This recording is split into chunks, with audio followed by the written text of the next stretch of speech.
चुनावी जंग में जीत गए तो बल्ले बल्ले, लेकिन हार गए तो मुश्किल। ये मुश्किल प्रत्याशियों के लिए तो है ही, पूरा कुनबा भी इसकी जद में आ जाता है। ऐसे ही एक हारे हुए प्रत्याशी ने बीजेपी की चिंता बढ़ा दी है। देखिए ये रिपोर्ट। मैंने वरिष्ठ नेतृत्व को बता दिया है, निश्चित रूप से प्रदेश अध्यक्ष जी को, संगठन मंत्री जी को और मुख्यमंत्री जी को सब चीज़ें अवगत कराई हैं। जिन लोगों ने भीतरघात की है, नेतृत्व उस चीज़ को समझे कि जिन लोगों ने पार्टी के संग गद्दारी की है उनको सज़ा मिलनी चाहिए। और ये पार्टी तय करेगी किसको कहाँ एडजस्ट करना है। सबकी इच्छा रहती है कि कुछ ना कुछ मिले। मुरैना सीट से हार का सामना करने वाले बीजेपी प्रत्याशी रघुराज कंसाना के इस दर्द ने पार्टी में अंदर की राजनीति को तूल दे दिया है। हार का कारण भीतरघात है या कोई और वजह, इसकी समीक्षा होना बाकी है।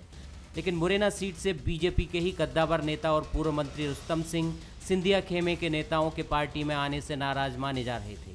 ये माना जा रहा है कि रघुराज कंसाना ने भले ही किसी का नाम खुलकर ना बोला हो, लेकिन उनका इशारा इन्हीं नेताओं की ओर है। जब बंसल न्यूज़ ने रुस्तम सिंह से ये सवाल किया तो उन्होंने क्या कहा, ये भी देखिए। क्या कहें, वो क्या कहेंगे, उनकी गलती है, ऐसा स्वीकार करता है कोई? ये उनका अपना विचार है। उनकी कुछ गलती नहीं हो। मैं ये कह रहा हूँ, मैं कुछ नहीं कहता। मैं तो इतना कह सकता हूँ कि भारतीय जनता पार्टी के नेताओं ने, कार्यकर्ताओं ने जो मेहनत की है तो ये रिजल्ट है, अन्यथा क्या होता। उनके इस दर्द की दवा प्रदेश नेतृत्व क्या देता है, ये आगे सामने आएगा।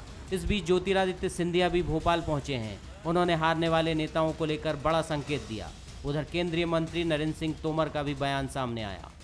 नहीं, ये तो स्वाभाविक है कि जो भी हमारे मंत्री हैं, जो दुर्भाग्यपूर्ण है और बहुत दुख है हमें, पर जो भी हारे हैं तो जरूर अपना उनकी चर्चा हो गई है मुख्यमंत्री जी से। रघुराज कंसाना ने कहा है कि कुछ नेताओं ने भीतर, देखिए अब इसका पूरा विश्लेषण हम करेंगे। भारतीय जनता पार्टी के सभी अधिकारी गणों को सब चीजें संज्ञान में है, वो उस विषय में विचार करें। इधर कांग्रेस को मौका मिल गया है। जिस आंतरिक खींचतान से कांग्रेस सत्ता से बेदखल हुई, उस पर वो कैसे चुप रह सकती है। रघुराज कंसाना के छाले फूटकर जो दर्द सामने आ रहा है कि किस तरह से जो है जिन लोगों को पार्टी तुड़वा कर ले गए और उनके साथ दगा करके उनको चुनाव हरवाया, इस बात का जवाब भारतीय जनता पार्टी को देना चाहिए। उपचुनाव में सिंधिया के गढ़, ग्वालियर, चंबल की 16 सीटों में से 7 पर बीजेपी को हार का सामना करना पड़ा। इनमें 3 मंत्री भी शामिल हैं। बीजेपी के सामने एक नई चुनौती है। 3 मंत्रियों और कांग्रेस छोड़कर बीजेपी के झंडे तले चुनाव हारने वाले नेताओं को कैसे संतुष्ट किया जाए।